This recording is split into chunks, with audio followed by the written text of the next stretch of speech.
Help me reach 7,000 subscribers. Please like the video and share your thoughts in the comments. Your feedback helps make the content better. At 1:47 a.m. my phone buzzed on the nightstand. One line from Rachel. In the office, don't wait up. 23 minutes later my screen lit again. Not from her. My buddy Mark sent a screenshot. You seeing this? It was Rachel's IG story. Location tag glowed. Murphy's Bar. Her glass in frame. Mirror behind her. A man's shoulder in the corner and a caption. Brainstorm never sleeps. If I'd known where it was headed, I'd have started the clock sooner. I lay there and watched the ceiling. At 2:31 I put the phone face down, got up, and brewed coffee I didn't need. When you're my age, you don't do speeches at 2 in the morning. You fish for facts and line them up like tools on a bench. By 3:05 I had screenshots, her text with the Zoxo, the Murphy's tag, the timestamps. I dropped them into a folder I titled Tuesday. Then I set an alarm for 6 o'clock, scheduled a bank appointment for the afternoon, and went back to bed without waking her when she finally drifted in at 4:20 and slid under the sheet like a teenager sneaking past curfew. She smelled like citrus soap from the office bathroom. Not my house. Not our house. Morning hit. She came down in a blazer I'd never seen, one of those sharp ones that photograph well under conference room lights. Rough night? I asked, tapping the counter with a spoon. I kept my voice neutral, the way you do when you don't want to coach the witness. The deck exploded, she said, reaching for the travel mug. We had to rebuild it with Kevin. With Kevin, I repeated, as if it were a brand of power tool. Was Murphy's the new conference room? She blinked. What? Your story. Murphy's Bar. A solid place for data integrity. She pulled a face like I'd insulted a nephew. It's across the street from the office. We needed a booth. You texted in the office. We were. Then we weren't. Why is this an interrogation? It's a question, I said. And the answer matters because we share a mortgage, a child, and a calendar. She took a breath through the nose. Daniel, tonight is the pitch rehearsal. I can't unpack your tone right now. I poured coffee into a mug and slid it to her. Then here's the practical version. Starting tonight, I won't wait up for you. Doors lock at 10. If you're not home, sleep where you are. That's punitive. It's policy, I said. I get up at 5. Our son reads his chapter at 8. Pick the team you want to play for. She stared at me. You're being dramatic. No, I told her. I'm being precise. She put the mug down without drinking. You know what? I don't need this. You do, I said. We both do. 10 o'clock. She grabbed her keys, shook her head, and left. The lock clicked like a little hammer. I looked at the empty mug, then at the clock. 7:14. I texted Mark. Need you at Murphy's tonight if you're free. Sit at the back. Don't engage. He texted a thumbs up and the skull emoji. He thinks he's funny. At 8:03, I packed our kids' lunch, signed the reading log, and answered his question about volcanoes. He asked where Mom was. I told him she'd be home for dinner. It wasn't a bet. It was a test I already knew the answer to. I spent my lunch hour not eating. Bank at noon. I moved the emergency fund to a separate account, shifted the joint bill pay to my card, took my name off her gas card, and set alerts for any withdrawals over 100. The banker didn't ask why. I'm a contractor. We shuffle money all the time. When I left, I added a second folder to Tuesday. I called it Logistics. At 3, I flagged an attorney who'd helped a friend draft a simple separation last year. Consult only, I told the receptionist. No fireworks. She scheduled me for Thursday morning. I made a list on paper. Paper slows you down. I want my hand to remember this. After school, I took our son to the park. We threw a ball. He told me about a classmate's dog. Ordinary life. That's the part people forget. You can live inside a storm and still slice oranges. Rachel texted at 6:18, running late. Kevin needs me on the deck. Don't wait dinner. I texted back. We already ate. That was true. She texted a smiley. I clicked my phone off and put it in the drawer. She came home at 11:40. I heard the garage door, the careful steps. She tried the interior door. It was locked. She knocked once, twice. I opened. I didn't make her stand out there like a delivery. I'm not in the humiliation business. That's childish, she said, stepping in. It's 10 p.m. policy, I answered. We reviewed it this morning. She dropped her tote by the bench. We were rehearsing. Is Kevin also rehearsing your manners? I asked. Because you text me you're in the office and then tag a bar at 2 in the morning. That's not rehearsal. That's a pattern. She folded her arms. You're controlling. I'm consistent, I said. Two different sports. And what? You're going to what? Ground me. No, I said. I'm going to stop subsidizing late-night spontaneity with my sleep, my time, and my home. 10 p.m. stands. Phone location sharing is back on for both of us, or we don't share calendars. Financials are split. If you're out past 10, message where you are and where you're sleeping. If there's an emergency, I'll answer the phone. Otherwise, I'm off duty. This is insane. It's an adult schedule. She looked at me like I'd replace myself with my sharper twin. You can't just change the rules. I can when the rules are being rewritten without me. I said, you want freedom? Fine. Choose it and live by it honestly. She exhaled. You're overreacting to a tag. I'm reacting to a string of nights with the same cast and the same caption, I said. I'm also reacting to the Zoxo from a work message at 1:47 a.m. That's not professional language. She looked away. It was a joke.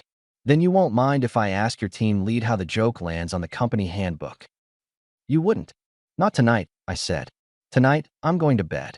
She stared at me another beat, then walked past. You've become impossible. I've become alert, I replied. I slept fine. 2 days later, the coach texted that Rachel had missed our son's reading showcase. It wasn't a catastrophe. He still read, but he did scan the doorway twice. On the way home, he was quiet. I didn't fill the silence. I made him a grilled cheese and told him he nailed the part with the pirate. At 9:10 p.m., Rachel walked in with a paper bag and a bright tone that wasn't for me. I brought cannoli, she announced, like she was leading with peace. I wiped the counter. How'd the deck go? Great, she said, unpacking dessert. Kevin and I crushed the transitions. Uh-huh. I'm sorry about the reading thing, she added, softer. Calendar mix-up. I'll make the next one. That's fine, I said. She slid a plate toward me. Truce. I leaned a hip against the island. You want to talk truce? Start with your location at midnight. It was the office. Mostly. Then you can toggle on sharing, I said. If you want to keep it off, also fine. We'll revise routines to match. She pushed the plate back toward herself. You're punishing me for having a job. No, I said. I'm declining to be the guy who waits in a hallway for someone who's already down the block. She watched me. I can turn on sharing, she said after a long pause. But you have to drop the 10 p.m. lock. No, I said. Non-negotiable. She smiled like she'd expected that. Of course. She turned on sharing. For a week, her little dot lived mostly at the office, once at Murphy's, once at a sushi place near a hotel off the interstate. She texted, team dinner. I texted back, got it. I took screenshots and filed them. Week 1. She was warmer around the house for 6 days. She asked about my project. She curled up on the couch next to me to watch a crime show. She asked whether I wanted her to pick up our son's cleats on Saturday. I said yes, and she did. I gave her credit for the action, not the tone. That's a rule that keeps your head clear. Sunday night, she wandered into the garage where I was tightening a vise. You've been distant, she said, leaning on the door. I've been consistent, I replied. She studied the pegboard. Do you want this to work, or are you trying to push me out? I want the truth to sit in the room, I said. I want respect to be non-negotiable. If that pushes out anyone who prefers fog, then the house will be quieter, sure. She laughed once. Who talks like that? A man who has made peace with his own company, I said. She pushed off the door and left. The vise held steady. That's the point of a vise. Midweek, our neighbor Trina stopped me by the mailbox. She's the one who hosts themed parties and knows everyone's dog's birthday. Friday, she chirped, tapping a list. Poker night for the guys, wine for the girls, kids in the den with Disney. You two better show. And she leaned in. Rachel said she might bring someone from work. Kevin, you'll like him. I tilted my head. She said that. Yeah, Trina grinned. Big grins when she mentioned him. Must be a star. Got it, I said. We'll see you Friday. Rachel brought it up that evening while she cut up strawberries. Trina's hosting, she said. She asked if I could invite Kevin. He's never been to the neighborhood. Good networking. I rinsed the knife. Is that what we're calling it? She set the knife down. Don't start. Here's the logistics, I said, drying my hands. I'm going to poker. I'm bringing Mark and Jay. If you invite Kevin, he's a guest in my neighborhood, and he'll get the same courtesy I give a guest. I'll shake his hand and ask about his job. You will not treat our house, our son, or our friends like a prop for your office theater. If you want to introduce him around, do it in daylight, not after a week of midnight rehearsals. She frowned. I don't need your permission to bring a coworker. You need my agreement to fold our family into your late-night reruns. And you don't have it. So I'm supposed to hide my life? You're supposed to respect ours, I said. She rolled her eyes. You're jealous. I'm observant. She looked at the cutting board. He's coming, she said. It's a party, not a tribunal. Then it'll be educational, I told her, putting the knife in the dishwasher. For everyone. She shook her head with a half-smile, like I was a stubborn nephew again. Try not to embarrass yourself. I'll bring a pie and a smile, I said. You bring honesty. She snorted. You first. Already did, I said, and left the kitchen. Friday found the block glowing. Trina had patio lights up like a postcard. Guys on one side of the yard with chips and cans. Women near the island with a cheese board big enough to land a plane. Kids ran in circles. It was ordinary, which made the next thing better documented. Rachel came in hot at 7:40 with Kevin at her shoulder. He was the type who wears the company hoodie even off the clock, like he's afraid you'll miss his uniform. Slim, talkative eyes. He offered his hand. Daniel, good to finally meet. I've heard a lot. I bet you have, I said, giving him a firm, polite grip. Welcome. He glanced around like he owned the lighting. Nice place. Great community. It is, I said. We built it slow. Trina swooped in. Kevin, so glad you made it.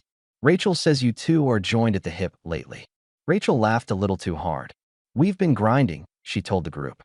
Late nights, big goals. Hope the deck forgives you, Mark said behind me dry.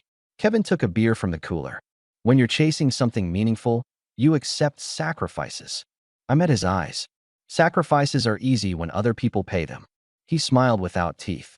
Fair point. The first 20 minutes were normal. Poker started. Jay cracked jokes. Rachel floated between islands like she was curating her feed. She made sure Kevin was positioned in every conversation. It was fine until it wasn't. At 9, Rachel pulled Kevin toward the kitchen to introduce him properly. Properly meant cornering 3 of our friends, Trina, her husband Paul, and a neighbor named Gail, and setting up a little monologue. Kevin has been my rock, she said, laying a hand on his shoulder like a talk show host. He gets me. You know when work makes you feel alive? It's like that. Trina raised a brow at me over her glass. Paul looked at the floor. Gail did that supportive nod people do when they're not sure if they should clap. And Daniel has been patient, Rachel added, with a smile that wasn't kind. Routine suits him. We balance each other.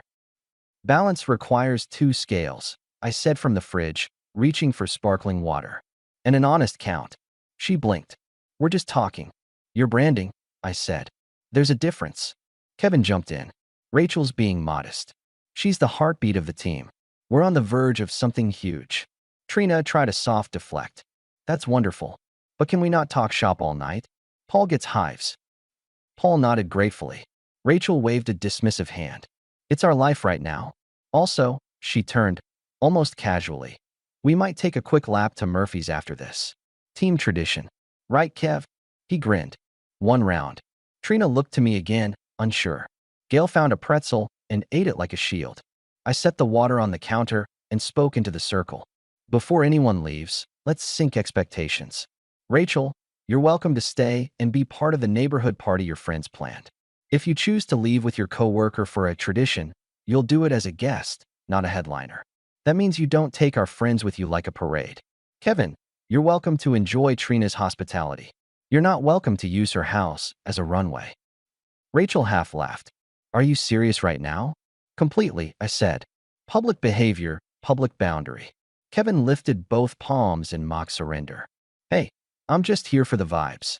Then you won't mind keeping them in the yard, I said. The room went still in that middle-class way where nobody breathes. Rachel's eyes flashed. You don't get to tell me where to go. Correct, I said. I get to tell you where my family participates. And it's not in your after-party. I'm not your property, she shot back. I'm allowed to have fun. I'm allowed to feel. She reached for the word, free. Freedom is earned by telling the truth, I said, keeping my voice level. You texted me you were in the office at 1:47 a.m. You tagged Murphy's at 2:10. You've missed 3 school events in a month and called it pace. You've invited a coworker into our neighborhood to audition him like a co-host. That's not freedom. That's disrespect in a nice jacket. Trina cleared her throat. Maybe we. I lifted a hand to her. I've got it, Trina. Then to Rachel. Pick a lane. Be present here or be absent by choice. If you leave, leave. But don't sell it as a love story about progress. Rachel smirked. You're making a scene, Dan. No, I said. I'm ending one. Kevin shifted, looking less sure. We really should. You should listen, I told him. You're standing in a marriage you didn't build. There are policies you don't understand. Companies have them too. I glanced at Trina. Thanks for hosting. We'll head out in 10. Rachel frowned. We just got here. And you just drew your line, I answered. I turned to Mark and Jay. Boys, pack it up. Rachel stepped closer. So that's it. You're dragging me home. I don't drag anyone, I said. I decide where I invest my Friday night. Not here. Not like this. I walked out to the yard and shook Paul's hand. Thanks for the game. Rain check. On the driveway, Mark leaned in. You good? I'm focused, I said. Do me a favor. Duck into Murphy's on your way home.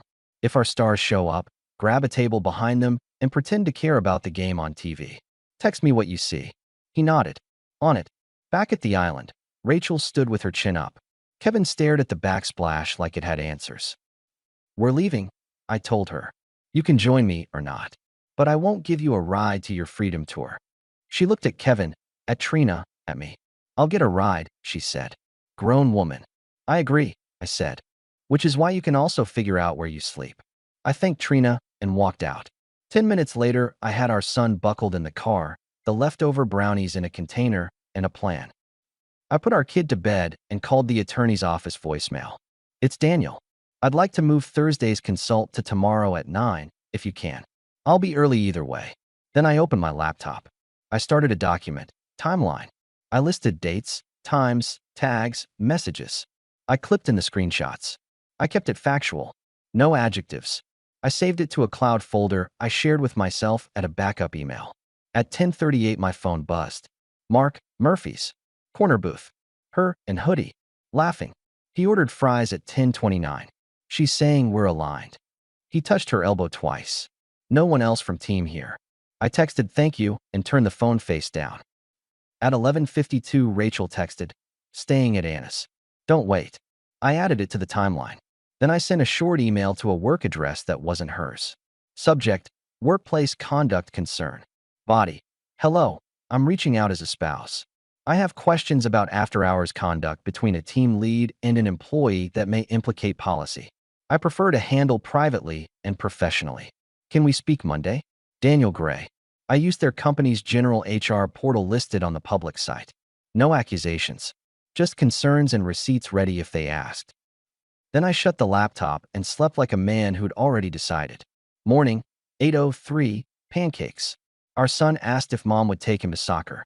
She's with Aunt Anna, I said. He shrugged. Kids adapt to facts faster than adults. At 9 sharp, I sat in the attorney's waiting room with a folder and a pen. She let me back. What's the goal? She asked, flipping open a pad. Respect, I said. Failing that, clarity. I want a draft separation that handles custody, house, and accounts. I want it clean. I'm not interested in theater. She nodded. Any physical risk? No, I said. Just chronic fog. Then we start with a letter and an offer, she said. We can hold it if you want. Or send it if something tips. Tipping is likely, I said. But let's hold until Tuesday. We built the draft. It fit on 6 pages. When she left to print, I stared at a framed photo of a path through birch trees. Calm can be staged, too. On the way home, I stopped by a storage unit I'd reserved. I moved 2 boxes of tools, my winter gear, and my father's old records. I wasn't leaving, I was clearing space. You don't realize how much you've been bumping into the same furniture until you relocate a shelf. Sunday night, Rachel came home before 10. She put on a soft sweater and made tea. She sat on the couch like we were practicing cozy. Can we not do the Cold War? She asked. We can do terms, I said. She set the mug down. Friday got weird. I didn't love being called out in front of everyone. I didn't love being turned into the boring husband in your new pilot, I said. Public theater got a public closing notice. She rubbed her temple. Maybe I pushed it. Maybe I wanted people to see me as more than a mom and your wife. You are more than that, I said. But you don't need a co-host to prove it. Kevin is a friend, she said. That's not what your phone says at 2:10 a.m. She swallowed. We talk about life. He gets the pressure. He makes me feel, she reached again, awake. Then you're tired here, I said. And you don't want to admit it. I want to be free, she said. You make everything a ledger. I make it accountable, I said. I set rules that protect our kid from chaos and me from disrespect. She leaned forward. What if I turn on sharing and cut late nights? What if I try? Could you? She nodded at me. Turn down the clamps? This is not clamps, I said. It's a frame. If you want a shot at rebuilding, it starts with telling your team lead that after-hours hangs are over and telling Kevin he's off your personal time. It also means showing up for our kid without excuses. She looked down at her tea. I can do that, she said. I want to. I miss us. That's generous, I said. Text Kevin now and tell him you're drawing a line. Then we'll see. Her thumbs hovered. She typed something, deleted, typed again, sent. She exhaled. Done, she said. What did you say? That I need space from extra hangs, she said. That I want home to be home. I nodded. Good. She reached for my hand. Thank you. I didn't take it. Actions, not lines. For a few days, actions looked promising. She came home by 9. She sat with our son for homework and went to his game on Tuesday. She asked if I wanted to grab tacos on Wednesday. We did. We talked about yard work and school schedules. She asked about my job and didn't drift to her phone. It was almost normal. Then Thursday at 10:14 p.m., her dot paused near a motel by the interstate. 10 minutes. Then it moved. She texted at 11:05. Late rehearsal ran over. I'm wiped. Be home soon. At 11:20 she came through the door, hair pulled back, voice light. Traffic was awful, she said, dropping her bag. You up? Yep, I said, tapping the counter with my finger. How's the deck? Perfect, she said. Kevin's a machine. Is that what you call him? I asked. She frowned. What's that supposed to mean? It means you're sharing. Spent 10 minutes in the parking lot of a motel where no rehearsal lives, I said. And you texted me from the road like you were doing me a favor. She stood there, calculating. We grabbed a coffee to keep going, she said. There's a cafe there. There's a cafe a block from your building, I said. But you picked a place by a motel at 10 at night. It was convenient, she said. For what? She lifted her chin. I'm not doing this. You already did, I said. This was your last test. Test? She repeated, almost laughing. You set traps now. No traps, I said. Just guardrails. You drove through them. She opened her mouth, closed it. You're suffocating me, she said. I want space. And I want a partner who respects me in public and private, I said. We both won't get what we want here. So what? She said, voice flat. We end it. We end the fog, I said. Tomorrow you'll receive a letter with terms. Read it. Decide if you want to co-author the exit or perform for the neighbors again. You're not serious. I'm precise, I said. Again. She stared at me for a long time, eyes bright in a way I'd seen at 2:10 a.m. You're throwing away our marriage because I had coffee near a motel? I'm ending a pattern where you think words erase coordinates, I said. This isn't about coffee. It's about contempt dressed as ambition. She shook her head and walked past me. You'll regret this. I don't do regret, I said. I do results. I slept on the guest bed. The house hummed. The hum sounded like a clock running out. Friday morning, the letter went out. That afternoon, HR emailed me back. We take concerns seriously. We would like to schedule a confidential call. I replied with a list of times and an offer to forward the timeline. They set Monday at 9. Rachel texted at 5:22. Can we talk tonight? Just us. Tomorrow, I wrote. Not tonight. At 7, she walked into the garage in a denim jacket, keys in hand. Where are you going? I asked without looking up from the bench. Out with the team, she said. We just need to blow off steam. Choose home, I said. Or choose your team. And choose the consequences that come with it. She lingered. This is punishment. No, I said. This is adult math. She left. The garage door came down. I tightened another bolt. At 9, Mark texted. Murphy's again. Same booth. He looks nervous tonight. She looks like she's auditioning for a new city. I didn't answer. At 10, I sent HR 2 documents, the timeline and a 10-slide deck of screenshots with dates and times. No commentary, just context. Monday at 9, I took the call. They were professional, careful. I was calm. We're not here to hurt anyone, the compliance officer said. We're here to protect the workspace. That's all I need, I said. Your policy says supervisors should avoid after-hours one-on-ones that create the appearance of favoritism. I'm showing you after-hours one-on-ones, location tags, and a pattern that's bleeding into neighbors' homes. Handle it how you handle things. They asked me not to share that we'd spoken. I agreed. I'm not in the splash business. By Thursday, Rachel's tone changed again. She made dinner and set the table like a commercial. She wore a soft dress I'd always liked.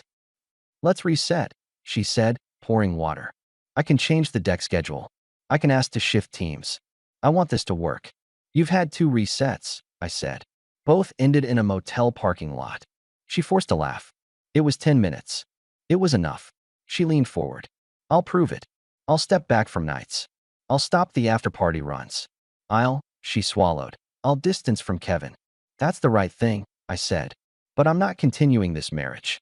Consider those changes a courtesy to your next chapter. Her fork clinked. You can't be serious. We're past serious, I said. We're at done. You're going to blow up our family because you're insecure? I'm going to make sure our son sees a father who won't accept disrespect in his own kitchen, I said. He'll learn boundaries from someone. She pushed her plate away. You're cruel. I'm consistent, I said. Again. That night, I moved 2 more boxes to the unit. I left my wedding photo album on the living room shelf. I'm not erasing a history. I'm adjusting course. Friday morning at 8:30, Rachel's company calendar flashed a meeting. All hands compliance update. At noon, Mark texted from a guy who knew a guy at her office. Heard there's fallout. I didn't dig. I had nothing to celebrate. I went to the gym and pushed iron until my brain quieted. At 2, Rachel walked in white-faced, grabbed a glass, and poured water like it was 20 years old. You did this, she said. I reported a pattern, I said. They enforced a policy. They put Kevin on leave, she said. They moved me to a different line while they reviewed. Then they took it seriously, I said. They said there were perception challenges, she spat. They asked about Murphy's. They had screenshots. They must read social media, I said. She stared at me, breathing hard, then softened, just like that. We can fix this, she said. Please. I'll distance. I'll do the mom thing. We can take a trip. Reset, for real. It's late, I said.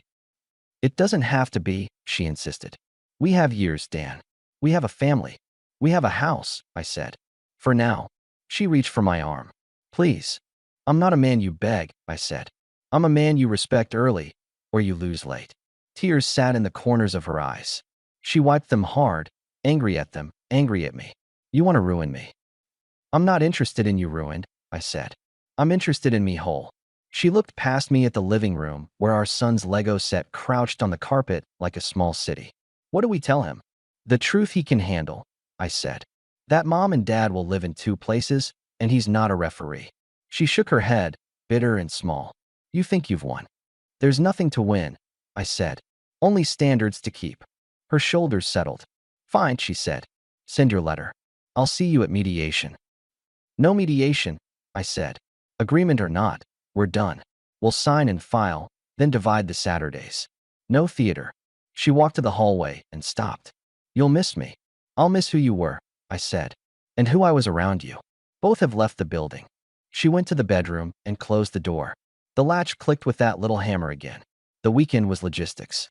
She packed a bag and said she'd stay with Anna.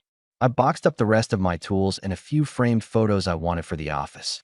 Our son stayed with me and built a spaceship. We ate pizza on the floor and watched a movie that made him laugh. He asked once, "Is mom mad?" I said, "She's sad and figuring things out." He nodded. Kids are better at truth than adults. Monday, Rachel didn't go to work. Tuesday, she went and came back early. Wednesday, HR sent her home again. Thursday, she texted, "They let Kevin go." Below it, another line. "I'm on a performance improvement plan." I didn't reply. I had nothing kind, and I'm done with unkind. On Friday, I signed the agreement at the attorney's. It was clean. Joint custody with a schedule fixed to school halves. House to be sold in 90 days, or I buy out her share at a set number we both picked. Account split. No drama. No names called. Just lines on paper. Saturday morning, she showed up at the house to swap weekends and pick up a box of clothes. She wore a sweatshirt and a look I used to trust. "I can still fix this," she said on the porch. "You can fix you," I said. "That's the only fix that matters now. You're colder than I thought." "I'm calmer than you hoped," I said. She looked around the porch like answers might fall from the eaves. "Say something," she pushed. "Something real." I studied the yard we'd watered for a decade. "Okay," I said. "Here's real. You wanted to feel alive. You wanted status. You wanted out from under what you called routine. You built a runway with late nights and bar tags and hallway laughter. You forgot I know what real looks like. Real is 8 p.m. math homework and Saturday coffee and showing up to the reading. Real is telling the truth when it's boring. Real is not dragging neighbors into your audition. I'm not mad at you for wanting heat. I'm done because you lit the house to get it." She flinched. Then she smiled, but it was the kind that doesn't reach anyone. "You'll be back," she said. "You'll miss the noise." "I've got enough noise in my head," I said. "I've started to prefer quiet." She lifted the box, turned, then paused. "Last chance." "For what?" I asked. "To be your audience." I stepped back. "Show's over." Her eyes narrowed. She walked away. I closed the door, leaned against it for one breath, then unlocked it for myself and went to make pancakes. I flipped the first one too early. It folded on itself, and I fixed it with a spatula. That's life. You lift, reshape, keep going. Months rolled. The house sold on schedule. I bought a smaller place on a street with big trees and a driveway good for chalk drawings. I kept the truck I like because it's practical, not pretty. My shop got a corner with better light than our old garage. On my weeks, our son and I cooked terrible omelets and decent chili. He grew. That's what they do. I didn't talk about Rachel to people who wanted gossip. If someone asked, I said, "We disagreed about rules. I enforced mine, and we both live with it." I switched jobs twice by choice, moving to a company that pays for quality workmanship and respects weekends. The foreman's name is Jorge. He's a straight shooter with a laugh that fills the room. The team feels like a crew, not a therapy group. It's clean. It's good. On a Thursday evening 6 months out, I met a woman named Claire at a hardware store. She asked me which drill bit to buy for tile. We argued about it, and then laughed. We got coffee. She asked real questions. She shows up when she says she will. She knows the names of her neighbors' dogs. I don't have to explain why I like quiet. She likes it too. Once, at a kid's soccer game, Trina sat beside me. She isn't neutral. She never will be. But she has a big heart. "You look lighter," she said, glancing at my face like she was checking for storm clouds. "I am," I said. "I ran into Rachel at the store," Trina added, cautious. "She's different. Quieter. She said she moved into a one-bedroom near downtown. She's consulting. Kevin left town." I didn't ask. "People adjust," I said. "She asked how you were," Trina said. "I'm all right," I told her. "Better than all right." She nodded and watched the kids chase the ball. "You handled that the way most people only talk about handling things," she said. "With rules." "I handled it the only way I could live with," I said. "That's enough." On my porch that night, Claire handed me a beer and we watched the street. A neighbor pulled in. Dogs barked once and then shut up. My phone buzzed. "Rachel," a short text. "Heard you bought the place. Glad for you." I typed back, "Thank you. Hope you find what you're chasing." Then I turned the screen down and looked at my life. I have a place that's mine. I have a kid who knows I keep my word. I have a truck that starts, a shop that's clean, a woman who respects quiet, a foreman who pays on time, and friends who don't need a Broadway script to invite me over. People think the last line happens in the fight. It doesn't. It happens on a common Tuesday, in a calm house, when someone asks for one more second chance, and you say the sentence that saves your life. When Rachel texted months ago after the party and the motel and the letter, asking for the final talk, I gave her 4 words at the door that I meant then and mean now. "Your access is closed." She looked at me like a stranger. That's because, in that moment, she met one. I shut the door. Then I opened my own. And I walked through.